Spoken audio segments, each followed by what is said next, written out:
Abra sua Bíblia ou acompanhe conosco no nosso telão. 2 Timóteo, capítulo 4, verso 8. 2 Timóteo, capítulo 4, verso 8. Diz assim: Agora me está reservada a coroa da justiça, que o Senhor, justo juiz, me dará naquele dia, e não somente a mim, mas também a todos os que amam a sua vinda. Amém? Nós vamos ler também Tiago, capítulo 1, verso 12. Feliz é o homem que persevera na provação, porque depois de aprovado, receberá a coroa da vida, que Deus prometeu aos que o amam. Amém? Glória a Deus. O tema da nossa ministração hoje: quanto vale a sua coroa? Quanto vale a sua coroa? Pergunta para o seu irmão que está do seu lado aí, fala: quanto vale a sua coroa? Vale 10 mil? Vale 100 mil? É 1 milhão? 100 reais? Quanto vale a sua coroa? Queridos, Deus nos promete uma coroa. Quando nós lemos esses dois textos acima, coroa da justiça, coroa da vida. E essa coroa é a promessa da vida eterna com Deus. Promessa da eternidade, daqueles que perseveram até o fim. Mateus 24, 13 diz: mas aquele que perseverar até o fim será salvo.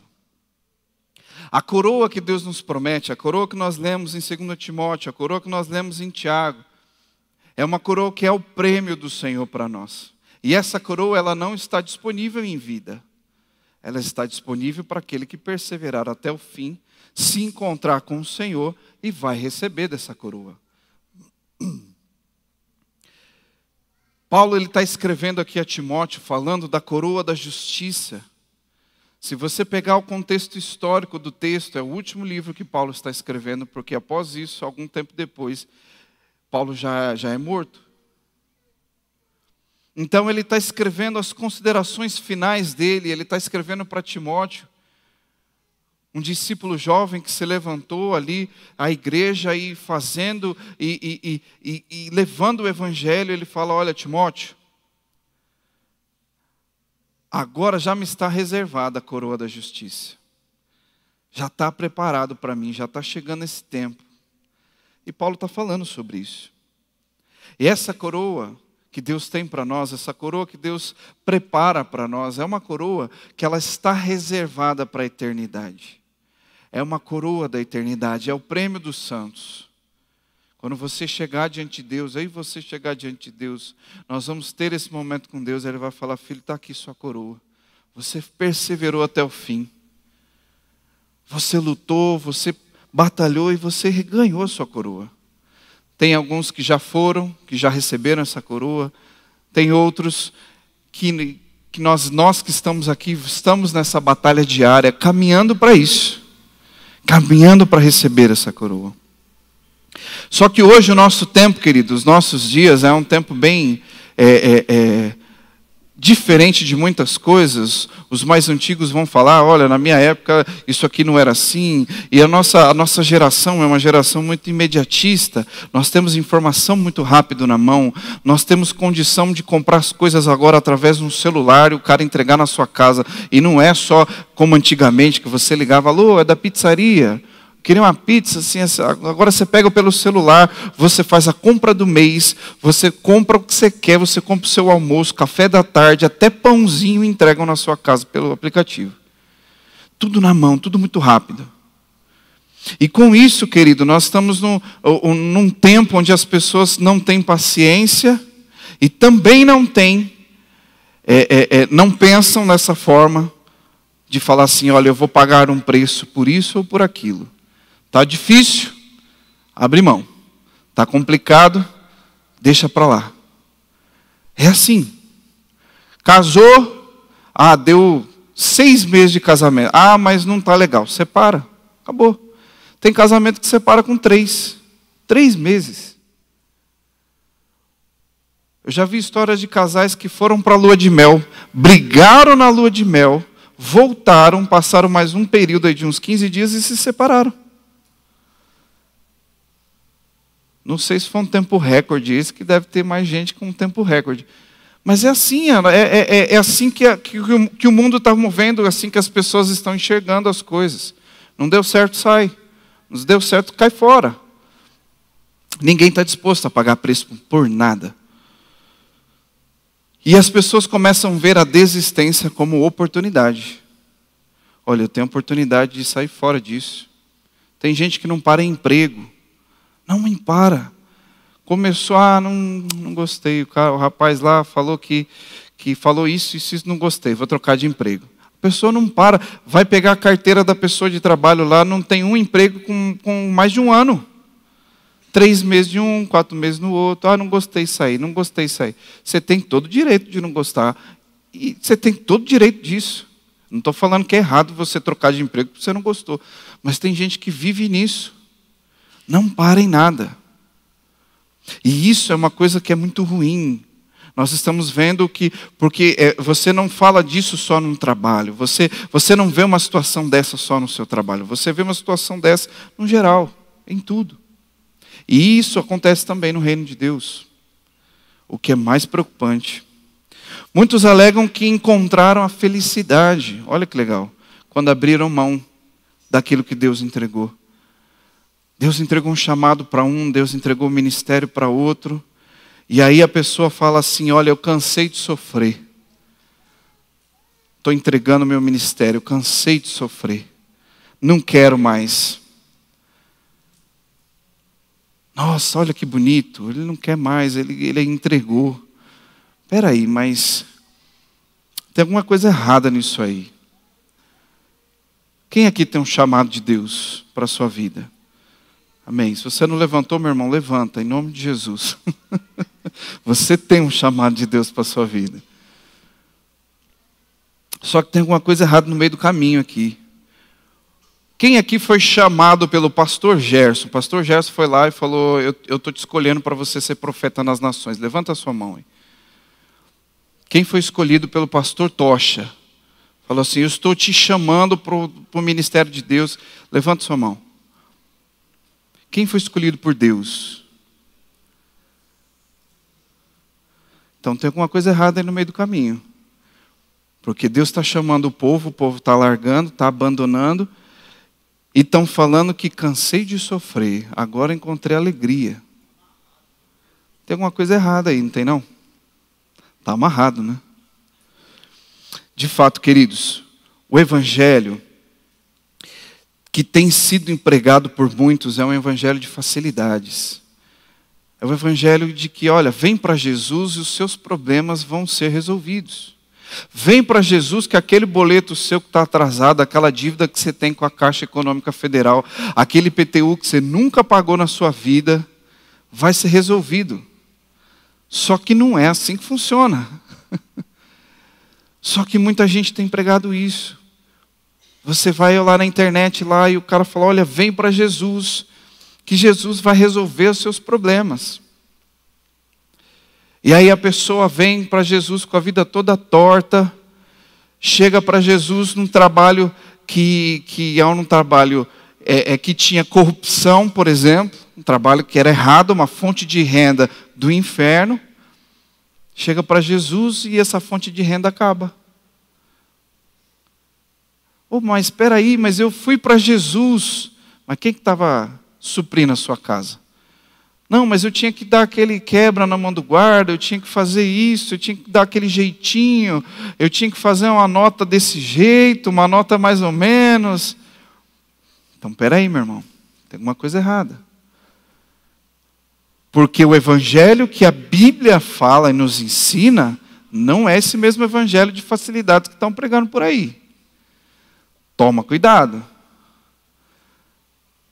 Porque o evangelho que eu acredito e que minha Bíblia fala, diz assim, lá em Lucas capítulo 9, verso 23.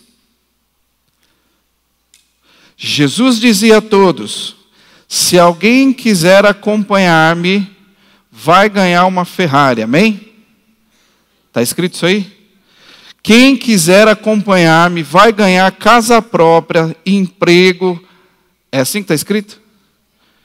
Se alguém quiser acompanhar-me, negue-se a si mesmo, tome diariamente a sua cruz e siga-me. Pois quem quiser salvar a sua vida, a perderá. Mas quem perder a vida por minha causa, este a salvará. Esse é o Evangelho. Esse é o Evangelho de verdade. Jesus está falando, olha, aqueles que quiserem vir após mim, negue-se a si mesmo. Negar a si mesmo já começa por aí. Negar a si mesmo tem a ver com você deixar o seu gosto de lado. Ah, mas eu gosto, eu sempre fiz assim porque eu gosto de fazer assim. Acabou, meu irmão. E não tem a ver com gosto de, eu gosto tanto de comer uma lasanha. É gostoso, pode comer, meu irmão, desde que você não peque por isso. Mas tem a ver com gostos que nós tínhamos na nossa vida antes de Cristo. Poxa, mas é tão mais fácil você chegar numa blitz e você dar um café para o guarda. Você dá um cafezinho para o guarda, está tudo certo, pneu careca, não paga documento, está tudo errado.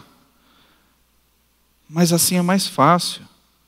E aí você lembra, é negar-se a si mesmo. Você está errado, meu irmão, está errado, tem que pagar. E aí? E aí você continua o texto, ele fala o seguinte: pegue a sua cruz. Cruz tem a ver com morte. Não tem benefício nenhum aqui, meu irmão. Não tem nada aqui falando aqui, venha para Jesus e você vai ganhar casa, vai ganhar carro, emprego bom. Não está falando isso. Mas eu tenho certeza que Deus vai te abençoar, porque o Evangelho não é para você pastar. O Evangelho não é para você sofrer. Só que tem que lembrar que tem que carregar a cruz e tem que negar-se a si mesmo. Porque aí Deus começa a fazer uma obra na minha e na sua vida. Agora estão dizendo por aí, venha para Jesus, seus problemas vão ser resolvidos. Venha para Jesus e todos os seus problemas vão ser resolvidos. E é confortável viver esse Evangelho. É confortável porque dá a impressão de que próprio Jesus preparou isso para a gente. Um Evangelho onde tudo vai ser resolvido. Mas não é por aí. Não é por aí.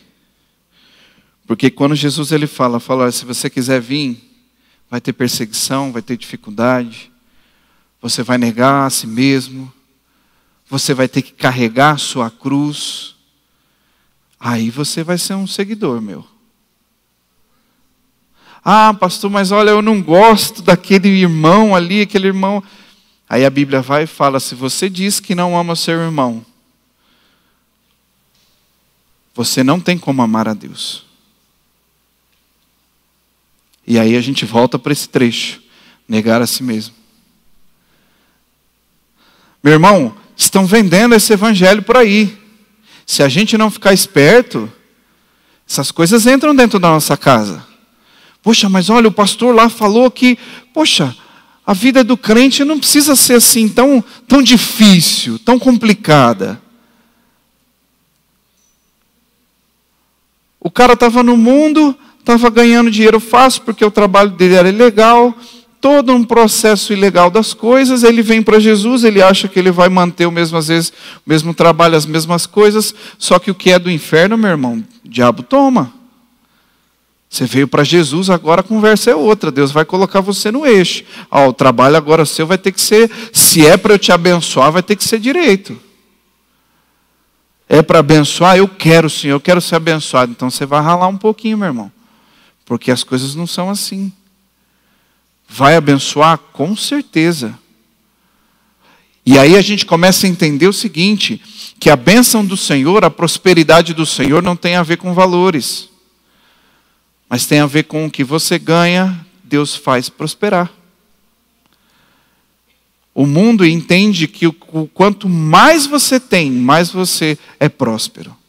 Se você tem, e aí você pode ver, às vezes, quando você tem a condição de conversar com alguém que é rico, mas rico de verdade, a pessoa tem muito, mas ela não está contente com aquilo, porque ela precisa ter mais. Porque no mundo essa é a lógica. Quem tem mais é que está bem. E aí a gente entende, quando a gente vem para Jesus, peraí, mas aqui está falando que o que eu tenho, se for uma forma correta, se for uma forma correta de trabalho, Deus vai abençoar. E vai prosperar sim, com certeza.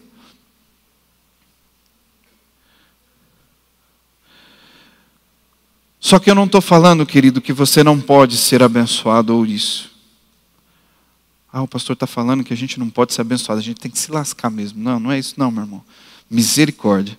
Mas eu estou falando de um evangelho que as pessoas estão aceitando, ouvindo por aí, de facilidades, que quando vem a primeira dificuldade, a primeira opção que a pessoa tem na sua mente e no seu coração, estou caindo fora.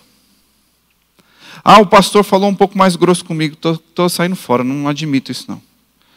O meu líder de ser falou assim comigo, falou desse jeito, eu não gostei, estou saindo fora. É esse evangelho que a gente tem que correr. Queridos, a coroa de Deus, a coroa que Deus nos promete, ela tem um preço. Não é qualquer preço. Mateus 11:12 diz o seguinte: desde os dias de João Batista até agora, o reino de Deus é tomado à força, e os que usam de força se apoderam dele. Em outros trechos diz, desde o dia de João Batista até agora, o reino de Deus é tomado por esforço. É esforço, meu irmão. Talvez não é o mesmo esforço de você pegar uma enxada e carpinar o lote, mas é o esforço de você pôr o seu joelho no chão, de pôr a vida de alguém, a vida de uma situação que você quer que mude na sua vida, pôr o joelho no chão e falar: Deus, eu preciso mudar. Eu preciso que isso mude e se colocar diante de Deus. É jejuar. Jejum é o que, meu irmão? Fala para mim. Quando você vai jejuar, o que acontece no jejum? Dor de cabeça, a barriga que ronca, fome. É jejum, é isso aí. Se você está jejuando e não está ficando com fome, meu irmão, você está jejuando errado. Tinha gente uma vez que falava assim: pastor, a gente vai começar a campanha. Antes da gente começar o jejum. É jejum todo dia, né? Jejum todo dia, meu irmão. Poxa, que legal. 8 horas por dia, 8 horas. Então vou fazer o seguinte, pastor. Antes de começar o jejum, eu vou tomar aquele cafezão. Vou comer aquele pãozinho com ovo reforçado, aleluia. Logo depois, vou me consagrar. Só vou comer na hora do almoço. 12:00. Que sacrifício que tem isso aí, meu irmão? Não tem sacrifício nenhum. Óbvio que tem gente que às vezes tem condições físicas que não permite a pessoa ficar sem comer. Só que às vezes um sacrifício que às vezes é até maior do que ficar simplesmente sem comer qualquer coisa, é tirar uma coisa que a pessoa gosta muito. É um sacrifício igual. O meu, no caso, tem que ser parar de tudo, porque às vezes eu gosto muito, muita coisa, então tem que dar uma segurada. Mas é o jejum, é dor de cabeça porque não tomou café, é fome porque você está um tempão sem comer, é jejum, é isso aí. É preço. Quanto vale a sua coroa? Eu não estou falando da minha.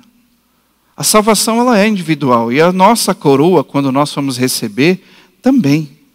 Quanto vale a sua coroa? Quanto você acha que vale? Que preço que você pagaria pela sua coroa? Para chegar até o fim e falar: ufa, Senhor, eu consegui, eu cheguei. Quanto você pagaria para isso? E não é dinheiro.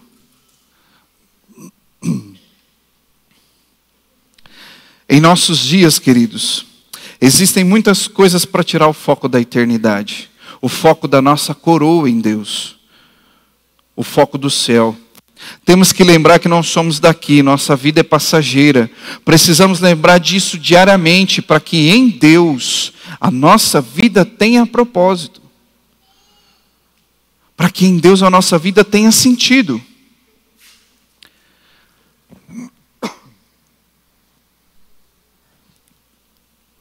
Às vezes a gente esquece do nosso propósito. Esquece que nós vamos receber uma coroa diante de Deus. Nós estamos caminhando como se não houvesse amanhã, e a Bíblia diz que nós temos que nos planejar, sim. Nós precisamos nos planejar, mas nós precisamos nos preparar para esperar como o Senhor, se o nosso Deus viesse daqui 5 minutos, 2 minutos.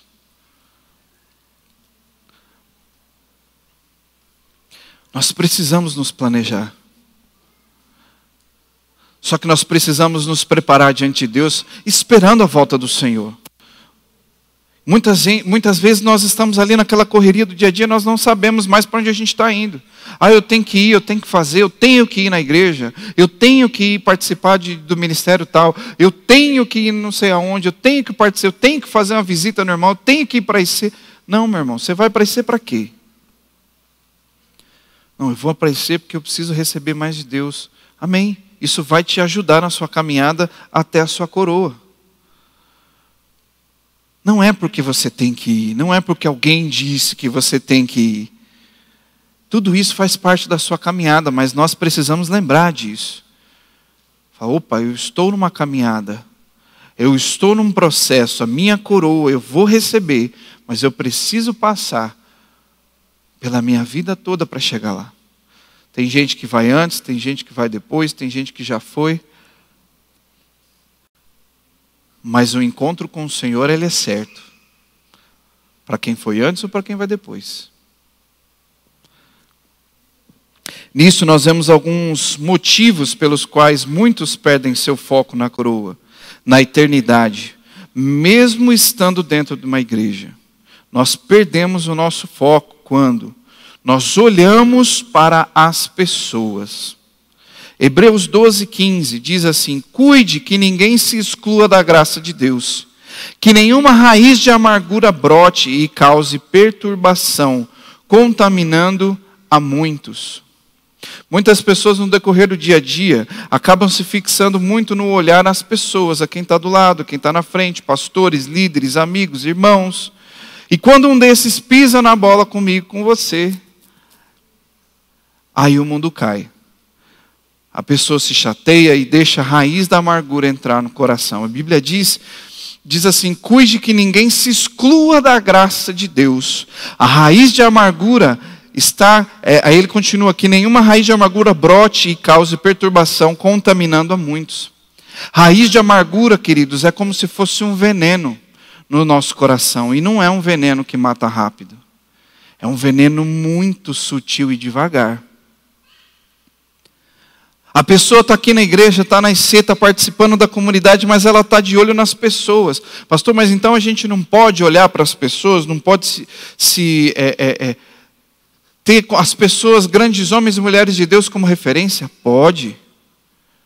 Mas se eles caírem, se alguma coisa der errado com eles, você vai olhar para onde? Você vai olhar para quem? Pastor, mas esse pastor aqui é muito querido e não vai fazer isso com a gente. E se fizer, você vai olhar para quem? A sua vida com Deus está dependendo dessa pessoa? Se estiver, querido, repense. Repense. Porque o nosso olhar precisa estar em Deus. Quando nós olhamos as pessoas, nós vamos encontrar erro, porque a igreja ainda não foi glorificada. A igreja vai ser glorificada. E quando nós formos glorificados com o Pai, aí sim não vai ter problema nenhum. Mas por enquanto, infelizmente, tem fofoca. Tem aquele irmão que vai falar alguma coisa que você não gostou. Tem gente sem noção em todo jeito. Na sua IC, dentro da igreja. Vai ter. Tem um livro que chama Lealdade e Deslealdade. O autor desse livro, ele fala várias questões sobre lealdade ministerial, lealdade a homens e mulheres de Deus. Mas algo que ele termina o livro dele falando, que foi o que cravou no meu coração. Ele diz assim: todo ministério vai ter um Judas, que não seja você. Em todo ministério vai ter um Judas, que não seja você. Meu irmão, as pessoas vão nos trair, as pessoas vão pisar na bola com a gente. As pessoas vão, pastor, mas, poxa, meu irmão está junto comigo, é verdade. Pode ser que ele não faça isso, glória a Deus. Mas e se fizer? O que vai acontecer com você? Você vai entrar em parafuso, vai falar, não dá mais. O irmão pisou na bola comigo, eu vou trocar de igreja, eu vou trocar de IC. É assim que resolve as coisas? Não é. Não é dessa forma. Quando nós estamos presos a uma pessoa, pela conta do perdão, quando alguém faz algo para a gente fica chateado, e a gente deixa a raiz da amargura entrar no nosso coração, a gente cria um vínculo com essa pessoa. E esse vínculo não é um vínculo abençoado, é um vínculo de morte. Eu ouvi uma vez essa demonstração e isso cravou na minha vida. Quando você tem algo pendente com alguém, a pessoa te chateou, falou alguma coisa, vocês têm uma questão a ser resolvida. É como se tivesse uma bola de ferro no seu pé, aquelas correntes amarradas e uma outra corrente que liga a outra pessoa. Com uma outra bola de ferro no pé da pessoa. Tudo que a pessoa faz a gente acha que é pra gente, ofende. O irmão estava lá e ele piscou, é para mim. Meu irmão, às vezes a pessoa não está nem vendo.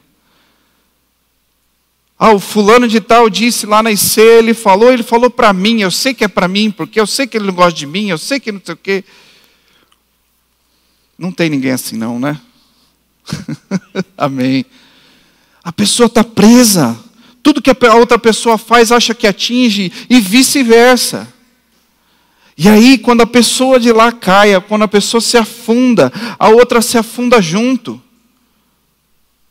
Quantas pessoas não viram parentes, pais, mães, tios, tias, com mágoas intensas, não falavam com pais há anos e anos, e aí o pai vai e morre. A pessoa fica com aquele negócio. E agora? É uma angústia, a pessoa já se foi, mas aquela bola de ferro está lá ainda, não deixa a pessoa avançar, não deixa a pessoa ir para lugar nenhum. Mas quando você toma a decisão de entender o Evangelho, que ele também ensina sobre 70 vezes 7, sobre perdão. Senhor, quantas vezes devemos perdoar? Pelo menos 70 vezes 7. E você chega e fala assim, meu irmão, me perdoa, eu fiz isso não era a minha intenção, me desculpa. Aquela corrente, ela é quebrada. E aí existe um porém. Se a pessoa aceita o perdão e a reconciliação, aquela corrente, aquele laço, ele é quebrado e ambas aquelas bolas de morte são quebradas. Glória a Deus. Não tem mais o que impeça. Mas também em muitos casos que eu já vi, a pessoa vem e fala, olha, me perdoe e tal, o cara fala, olha, não te perdoo não. Porque o que você fez me machucou muito, isso. Aquela corrente, ela é quebrada para quem pediu perdão. Mas continua aquela bola de morte, bola de ferro no pé, de quem não recebeu esse perdão. De quem não aceitou esse perdão. A pessoa vai continuar com aquilo ainda. Olha, o cara está fazendo é por minha causa. O cara está assim porque é por minha causa. E o outro já foi, já acabou, não tem mais parte com ele. Mas está preso. É raiz de amargura, meu irmão. E nós precisamos entender que isso é quando nós olhamos para as pessoas, nós vamos encontrar essas falhas, esses erros. E nós precisamos nos colocar na brecha diante de Deus, porque nós precisamos olhar para o Senhor. Pastor, mas é tão difícil, a gente vem para a igreja, a gente conta tanto com as pessoas, é verdade. Porque a igreja, ela é relacional. A igreja, ela é relacional. E tem muita gente falando por aí, olha, esse negócio de se reunir como igreja aí já passou. Agora o movimento agora que a gente faz aqui, a gente assiste o culto pela internet e é isso aí. Isso é um pensamento do inferno, meu irmão. Porque a Bíblia fala lá em Hebreus que para a gente não deixar o costume de se reunir no templo. Porque a igreja não é esse prédio aqui. Esse prédio aqui ele é feito de tijolo, tem drywall, gesso, tem fio, tem lâmpada. Mas a igreja são essas pessoas que estão sentadas aí. Nós fazemos parte dela. E quando nós nos reunimos, a Bíblia diz que ali Deus derrama a bênção da vida. E ali há perdão, ali há consolo, ali há restauração, ali há cura. Nós precisamos entender que nós olhamos para o nosso Senhor. As pessoas estão aqui, glória a Deus, vamos caminhar junto, é o meu irmão, é minha irmã. Nós vamos juntos. Só que eu não posso ficar só olhando para as pessoas. E quando alguma dessas pessoas caem, pisam na bola e tudo mais, o nosso mundo acaba junto. Não pode ser dessa forma, meu irmão. Não pode ser dessa forma. As pessoas estão abrindo mão das suas coroas por causa desse ou daquele. As pessoas estão abrindo mão do seu chamado, do seu ministério, por causa do fulano, do ciclano. Mas quem te chamou? Foi o pastor Gerson, né? Amém? Amém? Misericórdia. Quem te chamou? Aí você pode até pensar assim: poxa, pastor, mas eu fiz a minha escolha. É verdade. Você fez a sua escolha, você escolheu a Deus. Você escolheu aceitar o chamado de Deus para a sua vida. Só que a Bíblia diz, Deus falando para nós: antes de você me escolher, eu já te escolhi. No ventre da sua mãe, você já era escolhido. Então foi o Senhor quem nos escolheu.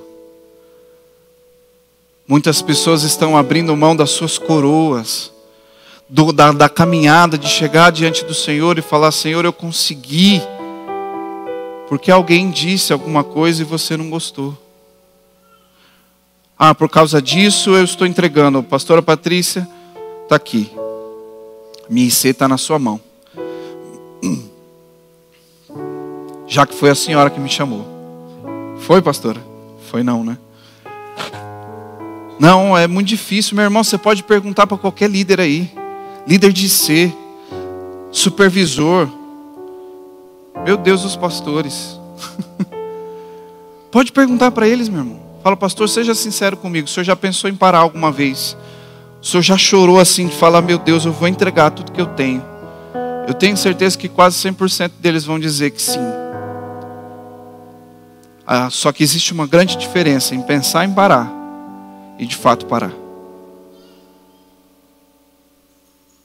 Pensar em parar, querido, você tem todo direito. Porque o irmão falou e te magoou, te chateou, é verdade. Só que a Bíblia diz lá em Lucas 9,62, ninguém que põe a mão no arado e olha para trás é apto do reino de Deus.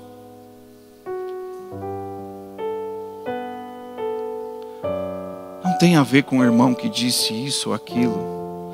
Tem a ver com o nosso posicionamento diante de Deus. O chamado quem fez foi Deus para nós. Cabe a mim e a você dizer se nós vamos até o fim ou não. Não é fácil ouvir que, por exemplo, olha, estão falando mal de você. Ah, que gostoso, pastor. Poxa, eu gosto tanto quando falam mal de mim. É assim que você recebe uma notícia dessa? Uma vez eu e minha esposa, nós lá em Santarém, chegamos numa comunidade. Acabamos de descer, nessa ocasião nós fomos de ônibus, acabamos de descer do ônibus, eu já contei essa história aqui.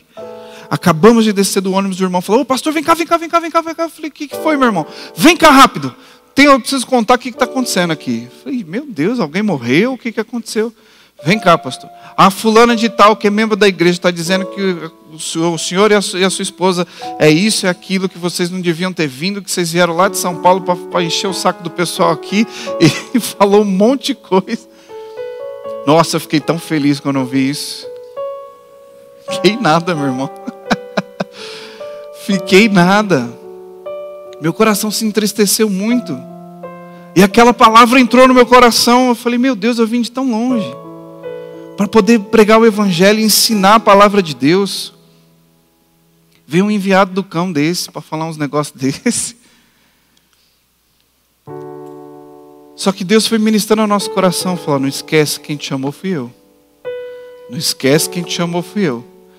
E a gente foi indo de encontro com essa irmã abençoada. Só que no caminho Deus já tinha pegado ela já. E quando a gente foi falar com ela, ela falou: pastor, pelo amor de Deus, me perdoe. Me perdoe. Olha, eu falei os negócios aí, mas não é isso que eu queria falar. Vocês são bênção e não sei o quê. Falei: ô, minha irmã. A irmã emprestou a boca 5 minutinhos, né?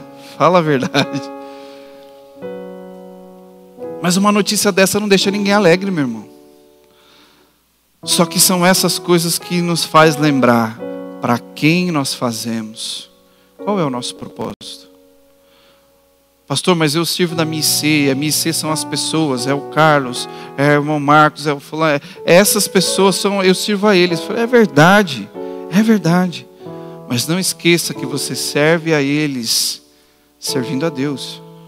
Que o dia que não tiver eles, você continua servindo a Deus. O dia que eles virarem as costas para você, você continua servindo a Deus. Ah, porque o fulano me falou isso. Meu querido, você vai encontrar lá na sua Bíblia, se eu não me engano, num texto de Colossenses. A Bíblia falando sobre um encontro entre Paulo e Pedro. Paulo, o grande desbravador da igreja, trazendo os gentios, aqueles que não eram judeus, e explanando o evangelho, trazendo a salvação a eles, e eles aceitando Jesus e começando uma caminhada com Deus. Aqueles que não eram da circuncisão se tornaram circuncisos por causa de Cristo. E aí foram sentar junto com os judeus. Pedro viu, quando não tinha, vamos assim dizer, o grupinho dele, a patotinha dele, de Pedro, ele sentava com gentios, ele comia, ele estava junto, olha, vamos junto. Só que quando chegou o grupinho dele, ele não sentou mais com eles. Então a Bíblia diz que houve uma discussão. Paulo chegou e falou: Pedro, e aí? Que atitude é essa aí, meu irmão? Quando não tem ninguém aqui, você senta junto com o pessoal. Agora quando estão seus amiguinhos aí, você fica lá juntinho com seus amiguinhos. Que história é essa aí? Que evangelho é esse aí?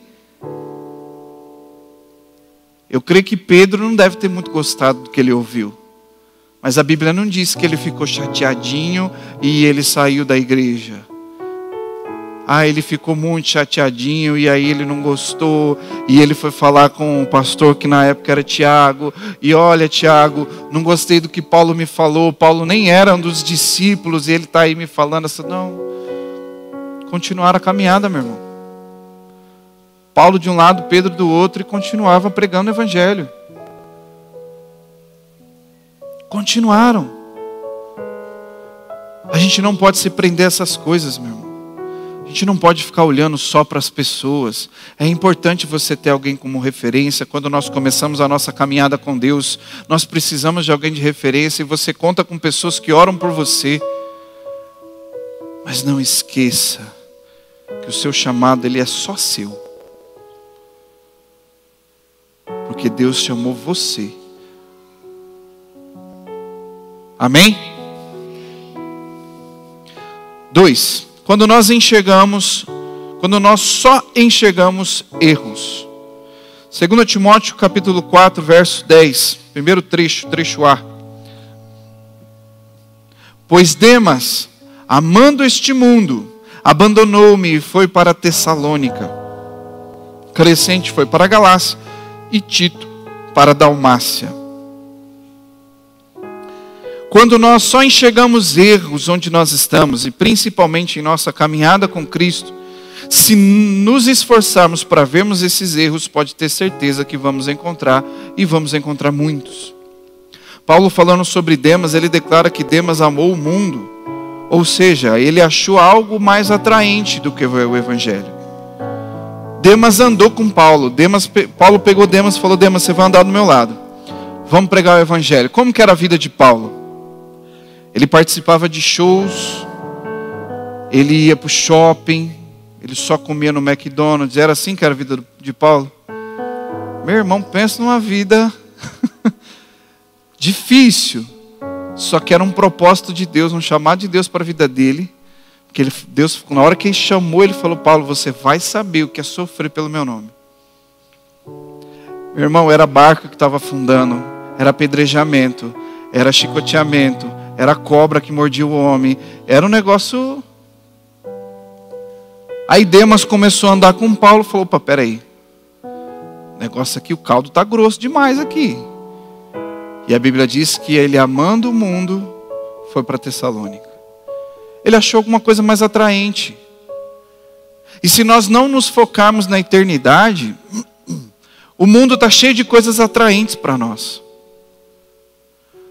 As pessoas estão dentro da igreja, e se você começar a enxergar o que é problema dentro da igreja, meu irmão, você vai achar e vai achar com força.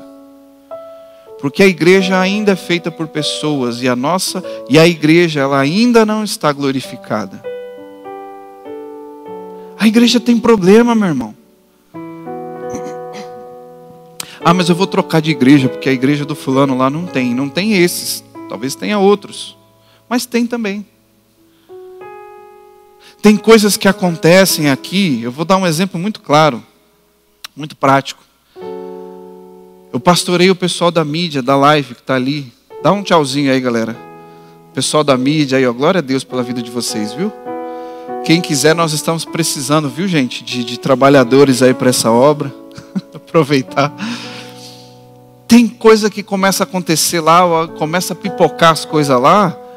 E às vezes o pessoal está aqui sentado e não está nem percebendo. Glória a Deus por isso. Por quê? Pastor, estou prestando atenção na ministração. Pastor, estou prestando atenção no louvor. Eu estou adorando, estou de olho fechado, não estou nem vendo. Mas tem alguma coisa acontecendo lá. Agora, se eu te convidar a você passar um domingo lá, você vai começar a ver coisa lá. Começar a ver erro, começa a ver problema acontecer e os meninos correm para cá, correm para lá, a internet que cai, é o sinal da câmera que isso, é a bateria que acaba, aí vai para lá e vai para cá, corre e volta, não sei o que, é o cabo, é o... Só que você só vai ver se você for lá. Se você começar a olhar para a igreja com olhos críticos, você vai achar muito erro. Você vai achar. Agora, se você só enxergar erro, meu irmão, você pode ir para qualquer igreja. E vou te contar aqui um segredo. Você não vai achar a igreja perfeita. Ah, pastor, mas que nem eu ouvi um tempo atrás aí. O pessoal saiu da nossa igreja, foi para um negócio. Que eles não chamavam de igreja, chamavam de negócio. Era um nome lá específico lá, não vou falar. Mas aqui no nosso movimento aqui, pastor, não tem pastor.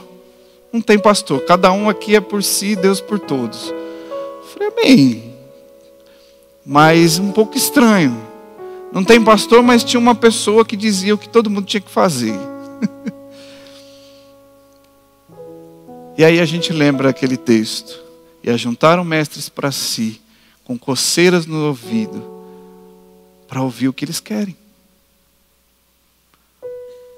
Ah, você não quer o evangelho convencional? Tem um evangelho light.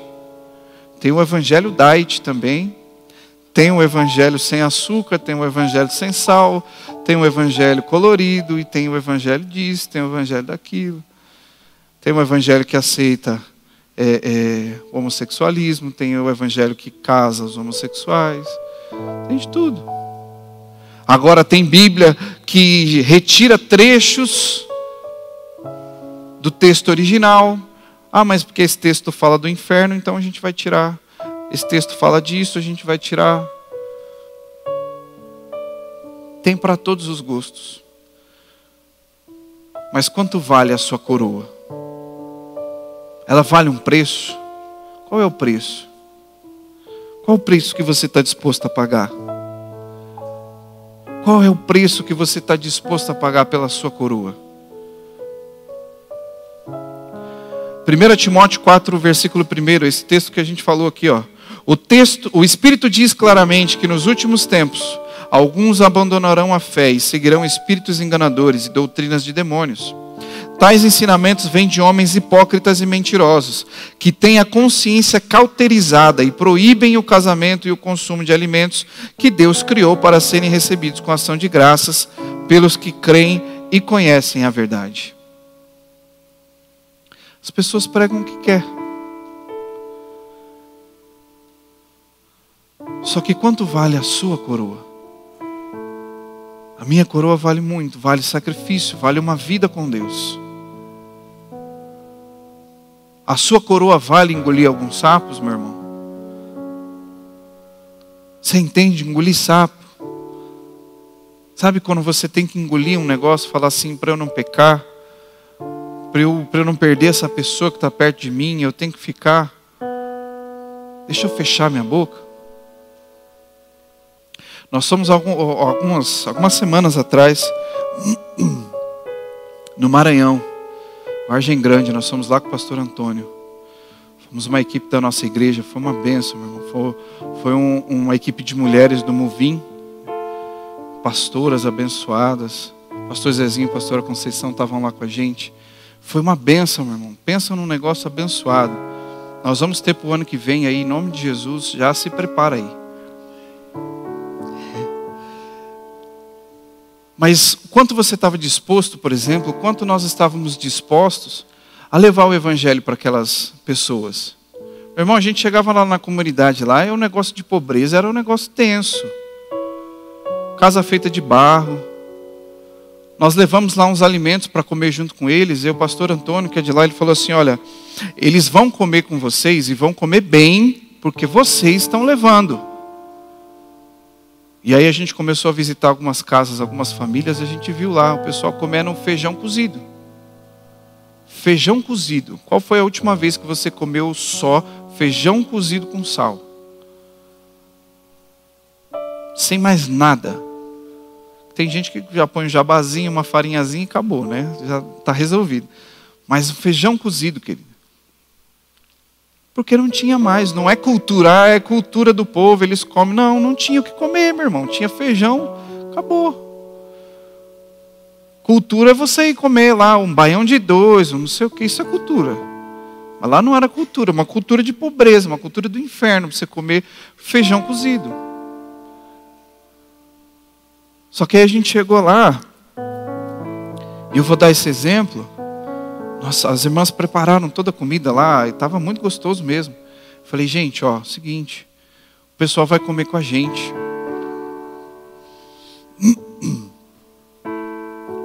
Eles vão comer com a gente, e assim, eles se servem primeiro. Se sobrar, a gente come. Algumas pessoas entenderam, outras pessoas não. Mas nós que estávamos ali da equipe, nós esperamos eles pegarem, todos eles pegarem, e depois nós fomos comer. Todo mundo que estava ali, meu irmão, pagou para estar lá. Todo mundo que estava ali pagou para estar lá, e não pagou pouco.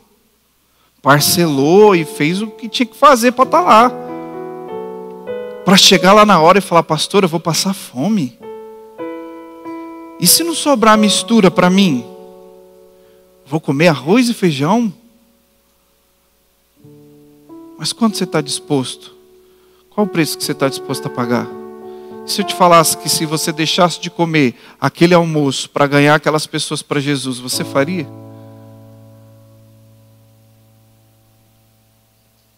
Graças a Deus o alimento deu para todo mundo, foi uma bênção. Principalmente eles comeram bem. Mas será que a gente está disposto a isso? São pequenas coisas, meu irmão. Ah, pastor, eu não fico sem mistura.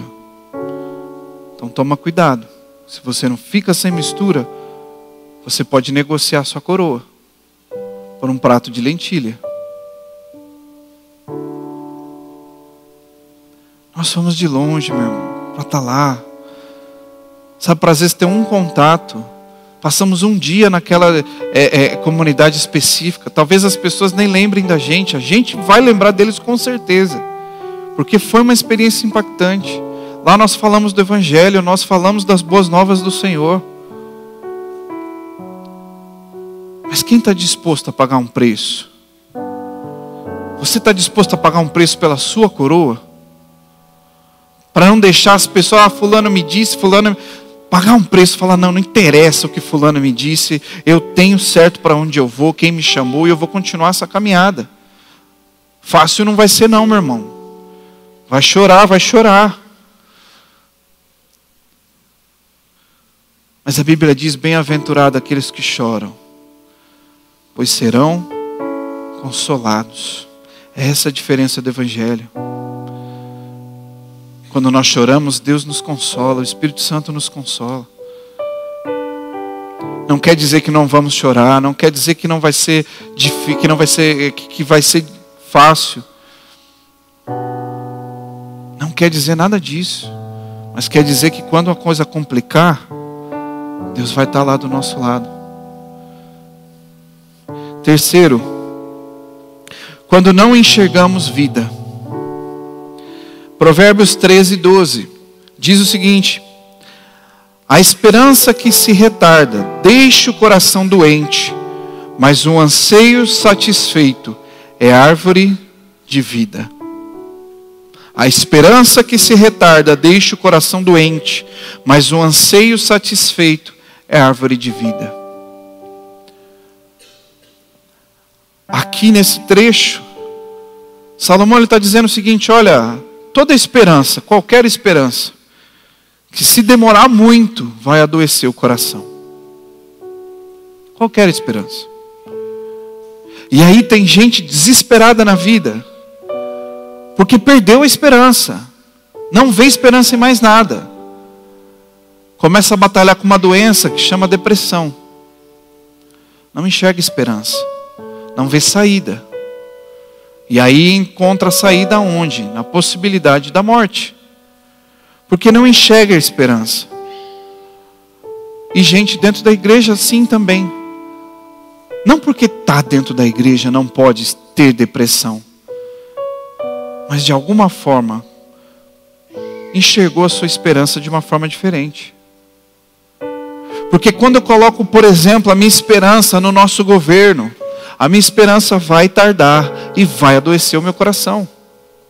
Quando eu coloco a esperança no meu prefeito, vai tardar a esperança e vai adoecer o meu coração. E quando a gente começa a pôr esperança em situações, em pessoas, a situação de tardar essa esperança, dessa situação se resolver, da esperança acontecer, às vezes não acontece, tarda, demora e adoece o coração. E aí começa a enxergar a morte como opção. Agora, quando nós temos Jesus como a nossa esperança ela não tarda e ela não falha. A nossa esperança, quando a nossa esperança é Jesus Cristo, a nossa esperança não falha e o nosso coração não adoece dessa forma. Meu irmão, quantas pessoas, existem aí uma contagem pela prefeitura das pessoas que se jogaram dessa ponte aqui do lado. Esses dias eu estava vindo aqui para o trabalho, tinha um rapaz lá olhando lá, e eu passando ali do lado, eu já vi o pastor Robson subindo, ele para, que tem um cara ali querendo se jogar, e já encosta o carro do lado, e já vai nós dois lá, e aí chegou já a polícia civil antes, já conversou com o cara, a pessoa saiu de lá, porque ele estava lá olhando assim. Mas a pessoa que quer se matar, meu irmão, a única coisa que ela tem certeza é que ela não quer se matar. Ela está esperando alguém mudar a opinião dela, desesperadamente. Porque se ela quisesse se matar, ela fazia e não ia ter ninguém nem para filmar, nem para tirar foto. É um grito de desespero. Falar assim, me convence que a sua esperança é melhor que a minha, porque a minha já foi. E a pessoa está lá, olha aqui, olha para cá, olha para lá, está esperando alguém chegar. Está esperando alguém chegar lá e falar, meu irmão, Jesus Cristo é a esperança. Você não precisa disso não. Só que quando a nossa esperança ela está no lugar errado, ela vai adoecer o nosso coração.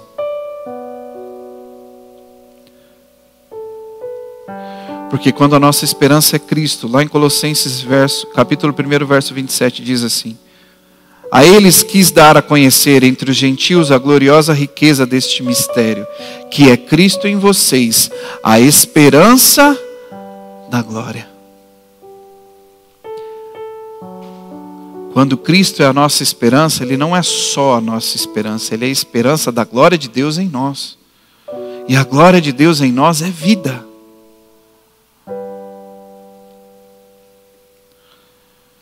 Quando não enxergamos a vida de Deus nos mínimos detalhes, por causa de diversos traumas, por perdas, por vários outros motivos, pode ser o início a uma grande tristeza na alma, mais conhecida como depressão. Travando uma batalha diária pela vida para entender que Deus continua nos entregando vida, e nós que não conseguimos enxergar. Todos os dias, quando eu vou orar com os meus filhos, eu falo assim: Senhor, obrigado pelos livramentos que nós não vemos. Meu irmão, você está vivo, você está aqui, Deus te deu um livramento da sua casa para cá. Talvez você não tenha nem visto, porque tem algumas oportunidades que Deus permite você enxergar. Lá no Maranhão, onde a gente estava, 11h30 da noite, voltando de lá para ir para o aeroporto, 3h30 mais ou menos de viagem de carro, da onde a gente estava até o aeroporto. Todo mundo entrou no carro, pastor Zezinho. Não sei se você ouviu essa história aí. Todo mundo entrou no carro. Estávamos em 2 carros. O pessoal entrou na frente, nós entramos no nosso. Eu entrei no carro, eu falei assim para minha esposa, falei: meu bem, acho que a gente tem uma dificuldade. Ela falou: que foi? Estou com dor de barriga. Ela: ixi. Eu falei: e agora? Porque daqui para lá não vamos parar não. Pastor, vai que vai. Eu falei: meu Deus, eu já comecei a suar frio, meu irmão. E aí eu lá, aí daqui a pouco eu vi o pastor, saiu para fora, estava lá tentando arrumar alguma coisa. Falei: agora é a minha hora. Eu saí do carro, falei: me dá 5 minutinhos, eu já volto. Fui correndo para o banheiro, meu irmão. Me aliviei, aleluia, voltei. Vambora. Fomos. A pista lá, complicada de passar por aquela pista, não era uma pista tão esburacada, porque ela estava em reforma, recapeando a pista, mas era uma pista com sinalização zero, nada, nem uma faixa, nem nos cantos, nem no meio, uma plaquinha, nada. Aquele breu à noite e a gente ia. Passamos sobre faltando já 1 hora para chegar no aeroporto, passamos num acidente. Um acidente de carro, bateu numa van, negócio feio. Eu lembro que era um carro desses, um Peugeot, que o carro estava desse tamanho assim, mais ou menos. Bateu de frente, acabou com o carro. E era um tipo de um acidente que 5, 10 minutos antes podia ser a gente. Podia ter sido a gente. E aí às vezes a gente olha assim e fala: poxa, mas eu tive a dor de barriga, então foi a dor de barriga. Não, foi Deus que livrou. Essa vez Deus deu a condição da gente enxergar e de ver. E aqueles que a gente não vê? Os meus filhos estão na escola todos os dias da semana, sem os meus olhos, sem a minha supervisão e sem a supervisão da minha esposa. Chegam bem em casa pela graça de Deus, é livramento de Deus. Quando nós começamos a não enxergar esses pequenos detalhes, nós começamos a não enxergar a vida de Deus nos mínimos detalhes. O que Deus está fazendo, a Bíblia diz que os seus amados Deus dá enquanto dorme. Deus trabalha enquanto dorme. Imagina o que Deus está fazendo enquanto a gente está de olho aberto e a gente não enxerga. Não está vendo.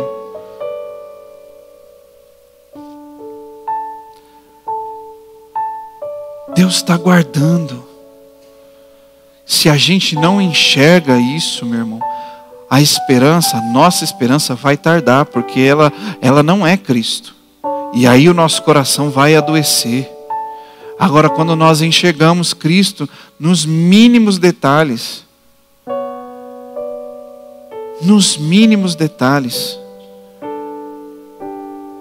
é enxergar o cuidado de Deus para mim, para a sua casa, todos os dias, todos os momentos. Aqueles que vemos e aqueles que não vemos. É cuidado de Deus. Agora tem gente, meu irmão, que se prepara para receber informação ruim. Se prepara, tá lá, liga no Datena, liga não sei aonde, nem sei se o Datena ainda está fazendo programa. Liga lá nos fulano que matou fulano, pai que matou filho, fulano que matou não sei quem, e só desgraça. Nós temos que receber aquilo que nos dá esperança. A palavra diz: eu quero trazer à memória aquilo que me dá esperança. Qual é a minha e a sua esperança? Quanto vale a nossa coroa? Quanto vale? Ah, pastor, mas eu não enxergo mais o cuidado de Deus. Eu vou abrir mão da minha coroa. Não vou mais caminhar com Deus. Eu vou para o mundão, porque é isso mesmo que eu gosto. E o que tem de gente fazendo isso hoje é um absurdo. O que tem de gente fazendo isso? O que tem de pessoas famosas, cantores, pregadores e não sei o quê. Estou largando mão. Se quiser até troca o meu nome aí. Não quero, não faço mais parte dos crentes, agora é outra coisa. Porque não vem o cuidado de Deus. Para nós encerrarmos, quanto vale a sua coroa? Muitos trocam a coroa da eternidade em Cristo, a coroa incorruptível, pelo mundo e seus prazeres. Às vezes por uma história de amor que não começa e não tem nem nada a ver com Deus. Muitos trocam por esperanças de uma vida melhor, mas se esquecem do seu Criador. Se você fosse na 25 de março, você vai comprar uma coroa. O vendedor vai falar que é R$1,99 essa coroa. Você vai estar comprando que tipo de coroa? Provavelmente uma coroa de plástico. Uma coroa que faça parte de uma fantasia, um material bem ruim, um material bem frágil, que se talvez forçar com a mão quebre. Essa é a coroa que você vai comprar. E a coroa da eternidade para você? Quanto você acha que vale? Qual o sacrifício que vale para chegar nessa coroa? Qual o tipo do negue-se a si mesmo você vai ter que colocar em prática para chegar nessa coroa? Qual o tipo de cruz que você vai ter que carregar para chegar na sua coroa? O Evangelho não tem e nunca teve a ideia de uma vida fácil. Guarde isso no seu coração. O Evangelho nunca teve a mensagem de dizer que o Evangelho é uma vida fácil e descomplicada. Mas preste atenção, mas diz que é uma vida que vale a pena ser vivida. O Evangelho não é uma vida fácil e descomplicada, mas o Evangelho é uma vida que vale a pena ser vivida. É uma vida que vale a pena o seu sacrifício. É uma vida que vale a pena perseverarmos até o fim. Filipenses 1:20 diz o seguinte: aguardo ansiosamente e espero que em nada serei envergonhado. Pelo contrário, com toda a determinação de sempre, também agora Cristo será engrandecido em meu corpo, quer pela vida, quer pela morte. Para mim, o viver é Cristo e o morrer é lucro. Como que vai ser contada sua história no final? Como aquele que conseguiu e conquistou a sua coroa em Cristo? Ou simplesmente como quem viveu tudo que o mundo tinha para oferecer? Uma vida sem nenhuma comunhão com Deus. E no final, perder a sua coroa. Apocalipse 2:10 diz assim: não tenha medo do que está prestes a sofrer. Saibam que o diabo lançará alguns de vocês na prisão para prová-los. E vocês sofrerão perseguição durante 10 dias. Seja fiel até a morte, e eu lhe darei a coroa da vida. Quanto vale a sua coroa? Qual é o preço dela? Vale uma vida inteira com Cristo? Vale uma vida de negar-se a si mesmo? Vale uma vida com propósito com Deus? Uma vida de sacrifícios pelo Evangelho? Vale a pena? É essa vida? Esse é o preço da sua coroa? Porque eu entendo, querido, que a minha coroa vale muito. E vale uma vida com Cristo, sim. Coloque-se de pé em nome de Jesus.